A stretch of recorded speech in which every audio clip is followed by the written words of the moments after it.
আল্লাহ আমার রব, এই রবি আমার সব। দামে দামে তন মনে তারি অনুভব। তোমার দুনিয়াতে আমি যেদিকে তাকাই, অথই নিয়ামতে ডুবে আছি সবাই।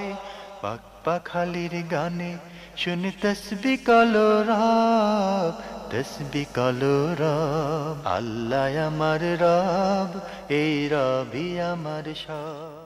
আসসালামু আলাইকুম। প্রিয় দর্শক, আপনারা যারা দেশে আছেন প্রবাসে, সবাইকে জানাই অনেক অনেক প্রীতি ও শুভেচ্ছা। শুরু হলো অ্যান্টিবা আয়োজিত এবং লাভ হলো নিবেদিত অনুষ্ঠান আপনার জিজ্ঞাসা। আপনাদের সাথে আছি আমি জয়নুল আবেদিন আজাদ। আর আপনাদের মনে জায়গা প্রশ্নের জিজ্ঞাসার জবাব দিচ্ছেন বিশিষ্ট আলেম ডক্টর মোহাম্মদ সাইফুল্লাহ। আসসালামু আলাইকুম ওয়া রাহমাতুল্লাহি ওয়া বারাকাতুহু। প্রিয় দর্শক, চলুন তাহলে জিজ্ঞাসার জগতে। শুরুতে একটি ইমেল পাঠিয়েছেন রিমি চৌধুরী। লিখেছেন, আমি ঢাকা থেকে। আমি এবং আমার আম্মু মিলে প্রতিদিন এই অনুষ্ঠান দেখে থাকি, অনেক কিছু জেনেছি। আজ আমার প্রশ্ন, রমজান মাসে কোরআন শরীফের বাংলা অনুবাদ বা অর্থ পড়লে কি কোরআন খতম দেয়া যাবে? কারণ আমি কোরআন শরীফের কিছু বড় সূরা দেখে দেখে পড়তে পারি, পুরো কোরআন শরীফ পড়তে পারি না। এখন কি অনুবাদ পড়লে কোরআন খতমের সওয়াব পাবো? ধন্যবাদ, খুবই গুরুত্বপূর্ণ একটি প্রশ্ন করেছেন। প্রশ্নটি হচ্ছে, রমাদান মাসে যদি কেউ কোরআনে কারীমের অর্থ পড়ে, তাহলে তিনি কোরআনে কারীমের খতমের যে সওয়াব রয়েছে সেই সওয়াব পাবেন কিনা। আর কোরআনে কারীমের অর্থ পড়ার মাধ্যমে মূলত কোরআনে কারীমের খতম বলা হবে কিনা। এখানে প্রথমে যে বিষয়টি আমাদের জানতে হবে সেটি হচ্ছে, কোরআনের খতম বলতে আমরা প্রচলিত যে জিনিসটাকে বুঝি সেটি হচ্ছে কোরআনে কারীমে যে টেক্সট রয়েছে, যেটাকে কালামুল্লাহ বলা হয়ে থাকে, আল্লাহর কালামের তেলাওয়াতের মাধ্যমে কমপ্লিট তেলাওয়াত করা, শেষ করা, একেবারে প্রথম থেকে শেষ পর্যন্ত আদায় করা, এটাকে খতম বলা হয়ে থাকে। প্রচলিত অর্থে খতম বলা হয়ে থাকে কোরআনে কারীমের শুরু থেকে একেবারে শেষ পর্যন্ত, আল্লাহ রাব্বুল আলামিন আরবি কোরআন শরীফ, জি আল্লাহ রাব্বুল আলামিনের কালাম যেটা, সেটাকে শেষ করা, তেলাওয়াত করে, এটা হচ্ছে খতম। এই খতমের ফজিলত যদি কোরআন খতমের যে ফজিলত রয়েছে, কোরআন শেষ করার যে ফজিলতের কথা আছে, সেটা শুধুমাত্র এই টেক্সট বা কালামুল্লাহ যেটি রয়েছে এটা তেলাওয়াতের মাধ্যমেই লাভ করতে পারবেন, কোনো সন্দেহ নেই। এবং এটাই হচ্ছে মূলত কোরআন খতম বলতে যেটা আমরা বুঝি। দ্বিতীয় যে বিষয়টি সেটা হচ্ছে কোরআনে কারীমের অর্থের তেলাওয়াত এবং প্রথম থেকে শেষ পর্যন্ত কোরআনে কারীমের অর্থ তেলাওয়াত করা, এটাকে খতম বলা হয় না। যদি আপনি কোরআনে কারীমের অর্থের তেলাওয়াত করেন, অর্থ বুঝেন এবং এটা উপলব্ধি করেন, তাহলে আপনি এর জন্য সওয়াব পাবেন। কিন্তু এটাকে প্রচলিত অর্থে খতম যেটাকে বলা হয়ে থাকে, এটা খতম নয়। খতম নয় এই জন্য, যেহেতু অর্থ শুধুমাত্র অর্থ কোরআনে কারীমের, এটা কি কোরআন কিনা এ বিষয়ে আহলুস সুন্নাত ওয়াল জামাতের উলামায়ে কেরাম বক্তব্য হচ্ছে না, এটা কালামুল্লাহ নয়। কারণ হচ্ছে এটা কালামুল্লাহর একটা অর্থ, ভাব তুলে ধরা হয়েছে। এই জন্য এটার অর্থের অনুবাদ বা ভাবানুবাদ বলা হয়ে থাকে, যেহেতু কালামুল্লাহর মূল টেক্সট হচ্ছে মূলত আরবিতে, এবং আল্লাহ রাব্বুল আলামিন যে কথাগুলো বলেছেন সেগুলো সবটাই মূলত বিবৃত করা হয়েছে, বর্ণনা করা হয়েছে আরবিতেই। তাই মূল টেক্সটটা আরবিতে তেলাওয়াত করলেই এর ফজিলত রয়েছে। দ্বিতীয় নম্বর যে বিষয়টি সেটা হলো, সমস্ত উলামায়ে কেরামের ঐক্যমতে এটি সাব্যস্ত হয়েছে যে কোরআনে কারীমের যেই বিষয়টি মুতাআব্বাদ বিহি, অর্থাৎ যার মাধ্যমে ইবাদত বান্দার সাব্যস্ত হবে, ইবাদতের মধ্যে যেটাকে মূল উদ্দেশ্য করা হয়েছে সেটি হচ্ছে টেক্সট, এই আল্লাহ রাব্বুল আলামিনের কালামটাকে, অর্থকে নয়। তাই এই জন্য আমরা যখন দেখি সালাতের মধ্যে যখন কেউ তেলাওয়াত করবেন, তিনি কোরআনে কারীমের তেলাওয়াত করবেন আর সেটা টেক্সট তেলাওয়াত করবেন। আবার যখন রাসূলুল্লাহ সাল্লাল্লাহু আলাইহি ওয়াসাল্লাম যখন কোনো ফজিলতের বিষয় বর্ণনা করেছেন, তখন টেক্সট যেগুলো রয়েছে সেগুলো তেলাওয়াতের কথা রাসূলুল্লাহ সাল্লাল্লাহু আলাইহি ওয়াসাল্লাম বলেছেন। আর সাহাবায়ে কেরামকে রাসূলুল্লাহ সাল্লাল্লাহু আলাইহি ওয়াসাল্লাম যখন তেলাওয়াতের কথা নির্দেশ দিয়েছেন, অথবা আল্লাহ রাসূল সাল্লাল্লাহু আলাইহি ওয়াসাল্লাম নিজেকেও, আল্লাহ রাব্বুল আলামিন রাসূল সাল্লাল্লাহু আলাইহি ওয়াসাল্লামকেও যে নির্দেশ দিয়েছেন তেলাওয়াতের, সেটা হচ্ছে কোরআনের টেক্সট তেলাওয়াতের কথা নির্দেশ দিয়েছেন। এখান থেকে বোঝা যায় মূলত টেক্সটটা মুতাআব্বাদ বিহি, যার মাধ্যমে আল্লাহ রাব্বুল আলামিনের ইবাদত এবং নৈকট্য লাভ করা হয়ে থাকে, সেটা হচ্ছে টেক্সট, এবং টেক্সটের তেলাওয়াতের মাধ্যমে। অর্থটি অত্যন্ত গুরুত্বপূর্ণ কোরআন বুঝার দেওয়ার জন্য কোনো সন্দেহ নেই, কিন্তু অর্থের মাধ্যমে বা আপনি যদি অর্থ তেলাওয়াত করে থাকেন, অর্থের মাধ্যমে আপনার কোরআন খতমের যেই মানে প্রচলিত যে খতম রয়েছে, খতমের যে ফজিলত রয়েছে সেই ফজিলত আপনি লাভ করতে পারবেন না। তবে আপনি একটি কথা উল্লেখ করেছেন, সেটি হচ্ছে অনেকগুলো সূরা আপনার পড়তে পারেন, আপনি সেগুলো মানে তেলাওয়াত করতে পারেন। মানে রমাদান মাসে অথবা ফজিলতের যে সময়গুলো রয়েছে সেই সময়গুলোতে আপনি যে সূরাগুলো আপনি তেলাওয়াত করতে পারেন সেগুলো তেলাওয়াত করার চেষ্টা করুন। আরেকটি কাজ আপনার জন্য করা যেতে পারে, সেটা হচ্ছে আপনি বেশি পরিমাণেই মূলত কোরআনে কারীমের তেলাওয়াত শিক্ষা গ্রহণ করার জন্য চেষ্টা করুন। মানে এটা তো কঠিন বিষয় নয়, আলহামদুলিল্লাহ। মানে ছোট ছোট শিশুরা কোরআন তেলাওয়াত শিখছে, সেখানে কেন আপনি শিখতে পারবেন না? একটু চেষ্টা করলেই কোরআনে কারীমের তেলাওয়াত শিক্ষা গ্রহণ করতে পারবেন। ফলে আপনি কোরআনে কারীমের সাথে নিজের সম্পর্ককে আরও নিবিড় করতে পারবেন। যত বেশি আমরা কোরআনের সাথে নিজের সম্পর্ক তৈরি করতে পারবো, তত বেশি মূলত আমরা কোরআনের মাধ্যমে আল্লাহ রাব্বুল আলামিনের নৈকট্য লাভ করতে পারবো, আল্লাহ রাব্বুল আলামিনের সন্তুষ্টি এবং নিজেদের আমলকেও পরিবর্তন করতে পারবো। প্রিয় দর্শক, আমরা জানলাম আরবি যে কোরআন টেক্সট সেটা খতম করলে কোরআন খতম হবে, আর বাংলা যদি আমরা তার অনুবাদ জানতে চাই, বুঝতে চাই, সেটার জন্য অন্য সওয়াব। প্রশ্ন জাগে, মুসলিম হিসেবে আমরা কেন কোরআন তেলাওয়াত শিখতে পারবো না, যেখানে শিশুরা কোরআন পড়ছে, কোরআনের হাফেজ হচ্ছে? এই আত্মসমালোচনা বোধহয় আমাদের করা খুবই প্রয়োজন। প্রিয় দর্শক, এবার আমাদের হাতে আরও একটি ইমেল, এটি পাঠিয়েছেন নাইম ইবনে হাসিব, বড় বয়রা, খালিশপুর, খুলনা থেকে লিখেছেন, আমি একটি 24 ঘন্টা ইসলামিক রেডিও চ্যানেল খুলতে চাচ্ছি। এখানে কি আমি চিকিৎসা বিষয়ক একটি অনুষ্ঠান রাখতে পারি যেখানে কোনো বাণিজ্যিক উদ্দেশ্য নেই? কোনো সন্দেহ নেই। বিশেষ করে চ্যানেল অথবা মিডিয়ার ক্ষেত্রে ইসলামের যেই মানে গ্যাপটুকু রয়ে গিয়েছে, অভাবটুকু রয়ে গেছে, সেটা পূরণ হবে যদি এই ধরনের কোনো চ্যানেলের ব্যবস্থা করা হয় থাকে, কোনো সন্দেহ নেই। আর এর মধ্যে আপনি যদি মানে বিশেষ করে মেডিকেল অথবা মানে চিকিৎসার যে পরামর্শগুলো রয়েছে সেগুলো যদি আপনি দেন এবং সেটা যদি কোনো ধরনের প্রমোশনমূলক না হয়, অর্থাৎ বিজ্ঞাপনমূলক না হয়, শুধুমাত্র লোকদেরকে মানে ইনফরমেশান দেওয়ার জন্য অথবা লোকদেরকে অ্যাডভাইস করার জন্য, পরামর্শ দেওয়ার জন্য হয়ে থাকে, তাহলে এটা লিল্লাহ হতে পারে, আল্লাহর সন্তুষ্টির জন্য হতে পারে এবং এই কাজ খেদমতের জন্য হতে পারে। হ্যাঁ, এই কাজটি করা জায়েজ এবং এর উপর এর জন্য আপনি যেহেতু কোনো ধরনের এখান থেকে আপনি বেনিফিট চাচ্ছেন না, আপনি এই কাজটা মানে 24 ঘন্টা যে ইসলামিক কোরআনের চ্যানেল করতেছেন এর সাথে সম্পৃক্ত করতে পারেন। এটাকে এই ধরনের একটা প্রোগ্রাম এখানে অ্যাড করলে কোনো ধরনের মানে অবৈধ কিছু হবে বা না জায়েজ কিছু হবে, ব্যাপারটি এমন নয়, বরং এটি জায়েজ বা এটা এর মাধ্যমে মানুষ উপকৃত হতে পারবে। আমরা জানলাম। প্রিয় দর্শক, এবার আমাদের হাতে একটি চিঠি, এটি পাঠানো হয়েছে নবরণ স্কুল ও কলেজ, নূরপুর, ঢাকা থেকে। আগের চিঠি অনেক প্রশ্ন। লিখেছেন, কোনো হাফেজা নারী সারাদিন ঘরের অনেক কাজ করেন, তার শরীরে ঘাম ও দুর্গন্ধ থাকতে পারে, এই অবস্থায় সে কি কাজ করতে করতে কোরআন তেলাওয়াত করতে পারবে? জি, কোরআন তেলাওয়াত করতে মানে এর জন্য সুনির্দিষ্ট কোনো সিফাত নেই। কোরআন তেলাওয়াত করার জন্য সুনির্দিষ্ট কোনো হাইয়াত, অবস্থা অথবা বৈশিষ্ট্য অথবা ধরন বা প্রকৃতি নেই। যে কোনো অবস্থা আপনি কোরআন তেলাওয়াত করতে পারেন। আল্লাযীনা ইয়াযকুরুনা আল্লাহা কিয়ামান ওয়া কুউদান ওয়া আলা জুনুবিহিম ওয়া ইয়াতাফাক্কারুনা ফি খালকিস সামাওয়াতি ওয়াল আরদ। এই আয়াত থেকে আমরা বুঝতে পেরেছি মূলত যারা আল্লাহ রাব্বুল আলামিন জিকির করবে, সেটা দাঁড়িয়েও জিকির করতে পারেন, সেটা বসেও জিকির করতে পারেন, শুয়েও জিকির করতে পারেন। আর ঘাম তো নাপাক কিছু নয়। যে কোরআনে কারীম হচ্ছে মূলত মানে সর্বোত্তম শ্রেষ্ঠ জিকির, যেটি আল্লাহ সুবহানাহু ওয়া তাআলা অবতীর্ণ করেছেন মানে রাসূলুল্লাহ সাল্লাল্লাহু আলাইহি ওয়াসাল্লামের উপর। সুতরাং এই জিকির আপনি যে কোনো অবস্থায় করতে পারেন। এর জন্য তাহারা তো মানে শর্ত নয়, শুধুমাত্র একটি মাসআলার মধ্যে আলেমদের দ্বিমত রয়েছে, সেটা হচ্ছে যদি কেউ মানে জুনুব, অপবিত্র অবস্থায়, যার উপর গোসল ফরজ হয়েছে, এই ধরনের একটি অপবিত্র অবস্থায় যদি কেউ থাকেন, তাহলে তিনি কোরআনে কারীম তেলাওয়াত করবেন কি করবেন না, এই মাসআলার মধ্যে আলেমদের একটু দ্বিমত রয়েছে।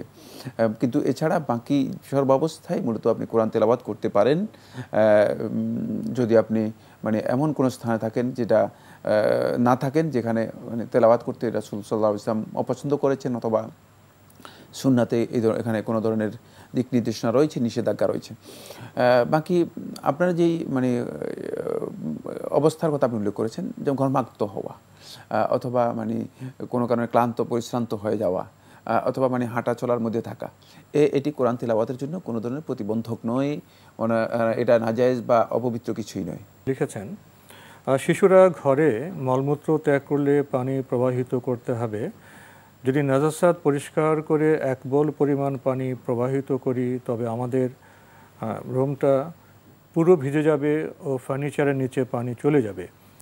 এক্ষেত্রে কি করণীয়? নাজাসাতের স্থান থেকে নাজাসাত উঠিয়ে কাপড় ভিজিয়ে 3 বার মুছে নিব, নাকি 1 বার মোছা যথেষ্ট? পেশাব ও পায়খানার ক্ষেত্রে দুটাই আলাদা করে বলবেন। ধন্যবাদ। আপনি যে প্রশ্নটি করেছেন সেটি হচ্ছে নাজাসাত এর তহারাতের ব্যাপারে মানে আমাদের করণীয় বিষয়টি কোন ধরনের হবে, যেটি আমরা দেখতে পাই অনেক সময় ফ্লোরে নাজাসাত পেশাব অথবা পায়খানা পড়ে যায়, সেখানে তহারাতের বিষয়টি কীভাবে হবে। প্রথম কথা হচ্ছে নাজাসাতের মধ্যে মূল উদ্দেশ্য যেটা সেটা হলো আল মাকসুদ মিন আন নাজাসা ইজালাতুহা বিল কুল্লিয়াতি, মানে নাজাসাতের মূল মাকসুদ হচ্ছে যেটি শরীয়তের মধ্যে সেটা হলো ইজালাতুহা বিল কুল্লিয়া, এটাকে পরিপূর্ণরূপে দূর করে দেওয়া। এটা দূর করার জন্য যা করা দরকার মানে সেটা একবার করলেও মানে যথেষ্ট হয়ে যাবে। এখানে তো অদ্ভুত কথা, পুরো রুম পানিতে ভেজাতে হবে কেন? পুরো বল পানি ছড়িয়ে ফার্নিচার ভিজাতে হবে কেন? যে স্থানে আপনার নাজাসাত আছে সেটুকু নাজাসাত যেখানে আছে মানে শুধুমাত্র নাজাসাতের বিধান হচ্ছে নাজাসাতটাকে পরিপূর্ণরূপে দূর করা, আর সেটা যে স্থানে আছে সেই স্থানেই আপনি নাজাসাত দূর করতে পারলেই যথেষ্ট হয়ে যাবে। এখানে পেশাবের ক্ষেত্রেও মানে যদি দেখা যায় বর্তমান ফ্লোরগুলো যদি সেই ফ্লোরটা মানে হয়, এটাকে পাকা হয়, তাহলে তো এখানে শুধুমাত্র পানি দিয়ে মুছে দিলেই আপনার নাজাসাত দূর হয়ে যাবে। খুবই সহজ বিষয়। মানে আপনি সেটা যদি একবার সন্দেহ থাকে 3 বার পর্যন্ত ধুতে পারেন, 3 বার পর্যন্ত ধুতে পারেন, মানে সন্দেহ দূর করার জন্য 3য় বার পর্যন্ত আপনার ধোয়া জায়েজ রয়েছে, এরপর আর সন্দেহ করাও জায়েজ নেই। সুতরাং আপনি অযথা সন্দেহ করা তো ইসলাম সম্মত নয়। এই জন্যই ইসলামী শরীয়তের মধ্যে যেখানে মানে কোনো না কোনো কারণে কনফিউশন তৈরি হতে পারে, সেক্ষেত্রে রাসূলুল্লাহ সাল্লাল্লাহু আলাইহি ওয়াসাল্লামের নির্দেশনা হচ্ছে মানে একবার ধোয়ার পরেও মানে সুন্নাহ এটা অনুমোদন দিয়েছে যে 3 বার পর্যন্ত ধুতে পারবে। তা 3 বার পর্যন্ত তিনি ধুতে পারবেন। যদি মুছে ফেলেন নাজাসাত দূর হয়ে যায়, এরপরে এটা তাহের, এটা পবিত্র, এখানে পবিত্রতা হাসিল হয়ে গেছে। ঠিক পায়খানার ক্ষেত্রে একই জিনিস। যদি এর কোনো ধরনের জন্য মানে এর কোনো ধরনের মানে অবশিষ্টাংশ যদি বাকি না থাকে, এটা প্রথমবার ধোয়ার পরে যদি মানে পরিষ্কার হয়ে যায়, তাহলে ইজালাতুন নাজাসা মানে নাপাকি দূর হয়ে গেছে, নাপাক বস্তু দূর হয়ে গেছে, লক্ষ্য অর্জিত হয়ে গেছে। ওয়াজিব যেটা মানে ইসলামী শরীয়তের বিধান অনুযায়ী যেটা ওয়াজিব, সেটা ওয়াজিব পূর্ণ হয়ে গেছে। এরপরে আপনি যদি মনে করেন যে না কোনো ধরনের মানে অবশিষ্ট অংশ রয়ে গেছে কিনা কনফিউশন থাকতে পারে, সেক্ষেত্রে আপনি আর 2য়-বার 3য়-বার মুছে নিতে পারেন, এটা আপনার জন্য জায়েজ রয়েছে। কিন্তু এই ক্ষেত্রে মানে মানে কনফিউশন করে 3 বার 4 বার 5 বার মানে এটা মূলত ইসলামী শরীয়তের নির্দেশনা পরিপন্থী কাজ। আর এখানে শয়তান এসে ওয়াসওয়াসা দেয়, এবং আমরা দেখি যে মানে শয়তান এর মাধ্যমে মূলত ওয়াসওয়াসা তৈরি করে আমাদের অনেক ভাই বোনকে দেখা যায় যে এই কাজের মধ্যে ব্যস্ত করে এবং তারা এই ক্ষেত্রে অনেক কষ্ট পেয়ে থাকে। এটি করবেন না। আরেকটি হচ্ছে এটা আমরা বললাম যে যদি ফ্লোরটা মনে করেন টাইলস অথবা পাকা মানে ফ্লোর হয়, সেক্ষেত্রে খুবই সহজ। কিন্তু ফ্লোর যদি আপনার মাটি হয়, মানে ফ্লোরটা যদি মানে একেবারে সাধারণ ফ্লোর হয় যেখানে মনে করেন মাটি আছে, মানে মাটির কারণে মানে নাজাসাত চতুর্দিকে চলে যেতে পারে, সেক্ষেত্রে যেটা হলো পেশাব হলে মানে শুধুমাত্র পানি ঢেলে দিবে, শুধুমাত্র একটু পানি ঢেলে দিবে। পানি ঢেলে দেওয়ার পর সেটা যখন শুকিয়ে যাবে তখন আপনার মানে তাহারাত হাসিল হয়ে যাবে। আর যদি পায়খানা হয়ে থাকে, সেটাকে পায়খানা যেটা রয়েছে সেটাকে অবশ্যই কী করতে হবে, জ্বালা করতে হবে, দূর করতে হবে। দূর করার পরে মানে আপনি ওখানে এর উপর মানে পানি ঢেলে দিবেন। যদি আপনার মানে নাজাসাতের কোনো অবশিষ্টাংশ বাকি না থাকে, শুধুমাত্র ওই জায়গাতে সামান্যতম পানি ঢেলে দিলেই যথেষ্ট হবে। মানে পুরা ঘর অথবা পুরা রুমের মধ্যে পানি ঢেলে দিতে হবে, এবং ঢেলে দিয়ে তারপরে আবার সেটাকে মানে 3 বার অথবা 4 বার অথবা অনেকবার ধৌত করতে হবে।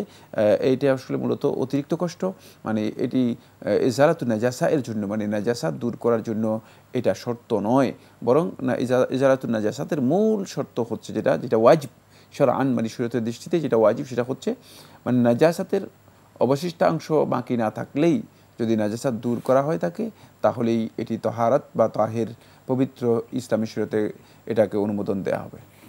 লিখেছেন মসজিদুল হেরেমে অনেকে যেখানে সেখানে সালাতে দাঁড়িয়ে পড়েন, এতে কি গুনাহ হয় না? না, মসজিদুল হেরেম না, মসজিদুল হারাম। মসজিদুল হারাম কোরআনের মধ্যে এসেছে, সুতরাং আমাদের সংশোধন করতে হবে। হেরেম অন্য জিনিস এবং হেরেম শব্দটা এইভাবে এখানে শুদ্ধ নয়। যাই হোক, মানে আল হারাম, মসজিদুল হারাম মানে অনেকেই দেখা যায় যে মানে যেখানে সেখানে সালাতের জন্য দাঁড়িয়ে যান। এটা কি নিষেধ কিনা? সালাতের জন্য মূলত অনেকে বলতে কি বুঝাচ্ছেন, মানে সালাতের জন্য মানে যদি মহিলাদের বুঝিয়েছেন, এখানে মহিলাদের বুঝিয়েছেন, যদি মহিলাদের হয়ে থাকে মহিলাদের জন্য সালাতের স্থান নির্দিষ্ট রয়েছে। উত্তম হচ্ছে মহিলাদের জন্য, তারা মহিলাদের যে নির্দিষ্ট স্থান রয়েছে সালাতের জন্য, আল মাউদে আল মুখাসসাস আলী নিসা, মহিলাদের জন্য সুনির্দিষ্ট স্থান রয়েছে, সেখানে গিয়ে তারা সালাতে আদায় করবেন, সেখানে গিয়ে সালাতের নিয়ত করবেন, মানে যেখানে মন চাইলেও সেখানে দাঁড়িয়ে যাবেন। এটা মূলত এটা বৈধ নয়, উচিত নয়। কারণ হলো এর মাধ্যমে মানে অনেক দিক থেকেই অনেক বিষয় ব্যাহত হয়, মানে তাওয়াফের জন্য ব্যাহত হয়ে থাকে, তারপরে মানে পুরুষদের সালাত আদায় করতে ব্যাহত হয়ে থাকে, চলাফেরার জন্য একটা মানে অবস্থার মানে বড় ধরনের ব্যাঘাত হয়ে থাকে। মানে সব মিলিয়ে মূলত এই কাজটি সুনির্দিষ্ট যে স্থান মহিলাদের সালাতের জন্য নির্ধারণ করা আছে সেখানেই সালাত আদায় করা উত্তম। যেখানে সেখানে দাঁড়ানো সুন্নাহ পরিপন্থী কাজ হবে, জায়েজ হবে না। কারণ হলো মহিলাদের সালাতের ব্যাপারে সুনির্দিষ্ট কিছু নিয়ম নীতি রয়েছে। সেই নিয়ম নীতি হচ্ছে মানে পুরুষদের মানে সামনে সালাতের জন্য দাঁড়িয়ে যাবে, পুরুষদের সাথেই সালাতের জন্য দাঁড়িয়ে যাবে না। মহিলারা দাঁড়ানোর ক্ষেত্রে রাসূলুল্লাহ সাল্লাল্লাহু আলাইহি ওয়াসাল্লামের নির্দেশনা হচ্ছে মানে মহিলাদের সফ হবে আখিরহুন, মানে শেষ সফ, মানে শেষ কাতার।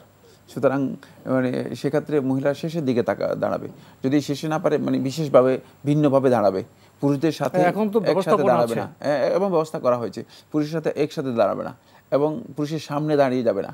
মানে এক্ষেত্রে পুরুষের সামনে দিয়ে সালাতের অবস্থায় মহিলারা চলে যাবে না, যেগুলো রাসূলুল্লাহ সাল্লাল্লাহু আলাইহি ওয়াসাল্লাম হাদিসের মধ্যে নিষেধ করেছেন। সেই নির্দেশনার আলোকে মূলত মহিলা সালাতের ব্যাপারে খেয়াল রাখতে হবে। লিখেছেন, কোনো কারণে ফজরের ওয়াক্ত চলে যাচ্ছে, এই অবস্থায় কি অজুর অঙ্গগুলো একবার করে ধোয়া যাবে? এই অবস্থায় কি সালাতের ভেতরের কোনো সুন্নাহ ছেড়ে দেওয়া যাবে? না, সালাতের ওয়াক্ত চলে যাচ্ছে, আপনি সালাতে দাঁড়িয়েছেন, সেক্ষেত্রে মানে উজু করার সময় যদি উজুর অঙ্গগুলো আপনি একবার ধৌত করেন, কনফার্ম হন যে একবার ধৌত করেছেন, তাহলে উজু হয়ে গিয়েছে। উজুর জন্য একবার ধৌত করলেই উজু হয়ে যাবে, ভিজলে হয়ে গেল। হ্যাঁ, ভিজলেই হয়ে গেল। মানে কোনো ধরনের মানে ফাঁকা মানে শুকনা থাকতে পারবে না, মানে সামান্য কোনো অংশ শুকনা না থাকলে আপনি একবার যদি ধৌত করেন তাহলে আপনার উজু হয়ে যাবে। কিন্তু সুন্নাহ হচ্ছে আপনার 3 বার ধৌত করা, সেক্ষেত্রে আপনি একবার ধৌত করলে আপনার উজু হয়ে যাবে। এরপরে যখন সালাতের মধ্যে আপনি মানে প্রবেশ করবেন, তখন আপনি সালাত আদায় করবেন। আপনি সালাতের মানে আদায় করবেন, সালাতের মানে যে সমস্ত ওয়াজিবাত রয়েছে, যে সমস্ত সুনান রয়েছে, সবগুলোকে যথাযথভাবে মেনেই সালাত আদায় করবেন। সেক্ষেত্রে যদি আপনি মনে করেন যে ওয়াক্ত চলে যাচ্ছে, সেখানে আপনার এমন তাড়াহুড়া করবেন না যে তাড়াহুড়া সালাতকে বাতিল করে দিতে পারে। কারণ সালাতের কিছু কিছু বিষয় রয়েছে যেগুলো তাড়াহুড়ার ক্ষেত্রে শৃঙ্খলা আছে, কিছু কিছু বিষয় আছে তাড়াহুড়া করলে সালাত বাতিল হয়ে যাবে। এই ধরনের তাড়াহুড়া যদি আপনি করে থাকেন তাহলে আপনার সালাত বাতিল হয়ে যাবে, নষ্ট হয়ে যাবে। কিন্তু যদি আপনি তাখফিফ করেন, যেগুলো যে তাখফিফ করলে হালকা করেন, যে তাখফিফ করলে সালাত বাতিল হবে না, এটা আপনার জন্য জায়েজ আছে, কোনো সন্দেহ নেই। যেমন কেরাতকে আপনি যদি মনে করেন ছোট করেন, আপনি ছোট ছোট 3 আয়াত তেলাওয়াত করলেন, আপনি একটা বড় সূরা তেলাওয়াত করাচ্ছে, ছোট ছোট 3 আয়াত তেলাওয়াত করলেন, তাহলে আপনার মানে এখানে তাখফিফ হলো, হালকা হলো, এতে সালাতের কোনো ধরনের ক্ষতি নেই। কোনো মুস্তাহাব বিষয় ছেড়ে দিলে তো সমস্যার কথা। হ্যাঁ, মানে মুস্তাহাব বিষয়গুলো সালাতের মানে সেগুলো আসলে এমন নয় যে এগুলো অনেক দীর্ঘ সময় নিয়ে থাকে, মানে কিছুটা সময় মানে হ্যাঁ, আমরা একটু খেয়াল করলে এটি মানে সময়ের দিক থেকে মানে প্রত্যেকটি ইবাদতেই মানে আমরা দেখব যে শুধুমাত্র কেরাতের ক্ষেত্রেই মানে দীর্ঘ রয়েছে। তাসবিহের ক্ষেত্রেও তিনি মানে তাসবিহ যেগুলো মনে করেন দীর্ঘ তাসবিহ, দীর্ঘ দোয়া, সেক্ষেত্রে তিনি হয়তো দীর্ঘ করলেন না, কিন্তু প্রত্যেকটি মানে আরকান এবং প্রত্যেকটি ওয়াজিব অবশ্যই তাকে ঠিক মতো করতে হবে। সেক্ষেত্রে যদি তিনি তাখফিফ করেন মানে তাহলে কিন্তু সালাত তার বাতিল হয়ে যাবে, সালাত হবে না। তো আজকে আমাদের এখানে শেষ করতে হচ্ছে। আপনাকে অনেক ধন্যবাদ। আপনাকে অনেক অনেক ধন্যবাদ। প্রিয় দর্শক, আমরা এতক্ষণ দেখছিলাম এনটিভি আয়োজিত এবং লাভ হলো নিবেদিত অনুষ্ঠান আপনার জিজ্ঞাসা। আমাদের অনুষ্ঠান আপনারা এনটিভি অনলাইনেও দেখতে পারবেন, ভিজিট করুন www.ntbbd.com। এছাড়া ইউটিউবে এবং আমাদের ভেরিফাইড ফেসবুক পেজে অনুষ্ঠান দেখতে পারবেন। আমার প্রশ্ন পেলাম শেষে এসে যে ফজরের নামাজ চলে যাচ্ছে, ওয়াক্ত চলে যাচ্ছে, কি করব? এখানে এসে নামাজ সংক্ষিপ্ত করার প্রশ্ন আসলো, সুন্নাহ ছেড়ে দেওয়ার প্রশ্ন আসলো, অজুর অঙ্গগুলো একবার ধোয়ার প্রশ্ন আসলো। এই বিষয়গুলো আমরা জানি সঠিক নয়, এবং নামাজের ক্ষেত্রে আমাদের সময় এত সংকীর্ণ কেন হবে এই প্রশ্ন উত্থাপন করা যায়। তবে কখনো জীবনে কখনো এটা হতে পারে, সেক্ষেত্রে আমাদের করণীয় কি সে বিষয়ে আমরা জানলাম। কিন্তু সবসময়ের জন্য এরকম পরিস্থিতি আসলে মুসলিম হিসেবে আমাদের ব্যাপারে বোধহয় প্রশ্ন জাগতেই পারে। চিঠি লিখুন, প্রশ্ন পাঠান আমাদের ঠিকানায়। পরিচালক আপনার জিজ্ঞাসা, এনটিভি, বিএসসি ভবন, 7ম তলা, 102 কাজী নজরুল ইসলাম এভিনিউ, কারওয়ান বাজার, ঢাকা 1215। আপনারা ইমেলও করতে পারেন। আমাদের ইমেল অ্যাড্রেস আপনার জিজ্ঞাসা @ntvbd.com। প্রিয় দর্শক, মহান আল্লাহ আমাদের সবাইকে নিরাপদে রাখুন শান্তিতে। আসসালামু আলাইকুম। আল্লাহ আমার রব, এই রবি আমার সব, দামে দামে তুন মনে তারি অনুভব। আল্লাহ আমার রব, এই রবি আমার সব।